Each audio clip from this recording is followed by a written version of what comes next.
Today, I'd like to talk a little bit about reeds. Yes, these things are very meticulous, and they are the reason why we have our caps that we put on our instrument. They are the reason we are so careful around our mouthpiece, and they are also the reason why we sound the way we sound as saxophone players, the reeds. So there's a lot of information that goes into preparing, maintaining, and selecting a reed.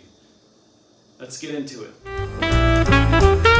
The first step to this three-step process is to determine the size and the brand of your reed. There are a lot of different brands out there: Rico and Van Doren and Yamaha and Boston Sax Company and Better Sax, and there's a lot of different types of saxophone reeds.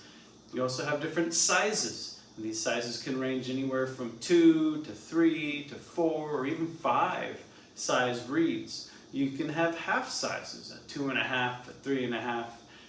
And so it's important to determine which size reed is best for you, and that's a personal preference that you have to make. And so I encourage you to buy a few different sizes of the reeds and determine which one you like the best. And then once you determine the size reed, then you can, it's probably easier for you to jump to the different brands of the reeds and experiment with the different brands of reeds if you so choose.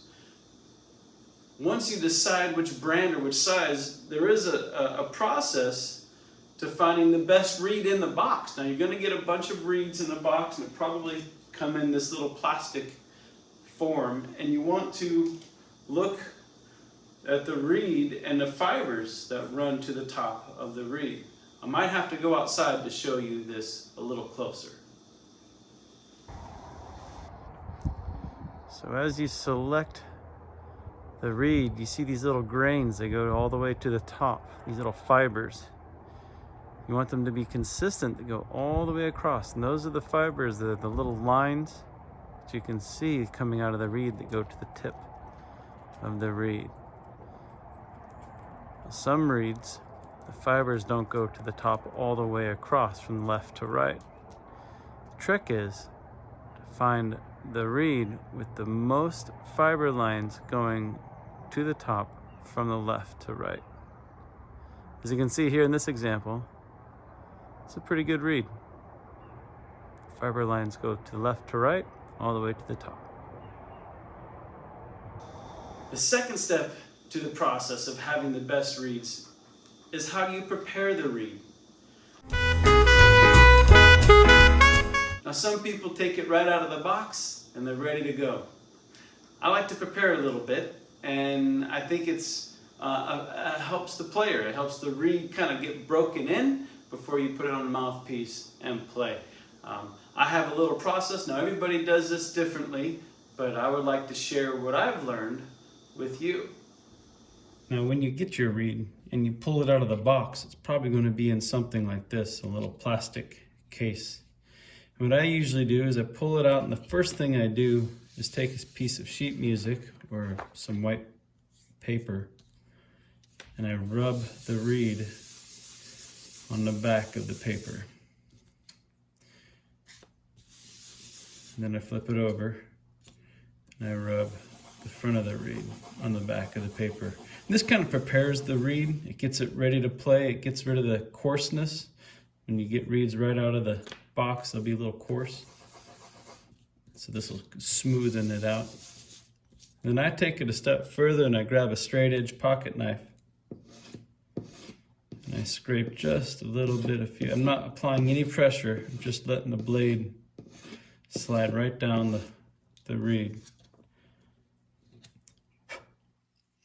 And this will even out some of the sides. If you hold it up to the light, you'll be able to see some consistency or some inconsistency in the tip of the reed.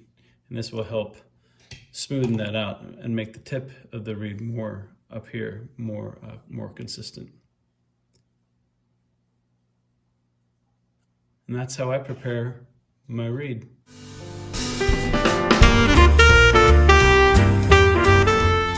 The third step to the process of having the best reeds is to maintain them.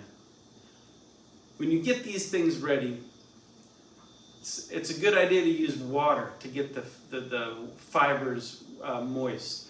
If you always use saliva to get your fibers moist within the reeds here, the fibers in the reed, then the saliva will contaminate the bamboo fibers and the reed won't last as long. So if you use regular water, tap water is fine, bottled water is better, then it will help. The duration, it'll help the quality of your reed. So that's my suggestion, is to use water to get the reed moist and ready to go. You also want to keep it in a protective case. There's a contraption here where you can pull them out and put them back safely. You can also carry this around and put it in your pocket, keep it with you on stage. Here's another type of protective case that you can keep your reeds in. This is nice, has a little zipper on it. But it's important to keep your reeds in a protective case. Also, a little tip, when maintaining the reeds, I keep a little system. Which ones are new, which ones are practice, and which ones are concert ready. After all of that said, of maintaining it and selecting the reed and preparing the reed, I have this little cheat sheet. So if it's a new reed, I'll put a little X with 2 dots on it. And if it's a practice reed, I'll add another line through that X. And then if it's a concert ready, I have it an asterisk at the top of my reed. And this is just kind of how I track my reeds when they are going along in the process of the reed development. And that's a real thing.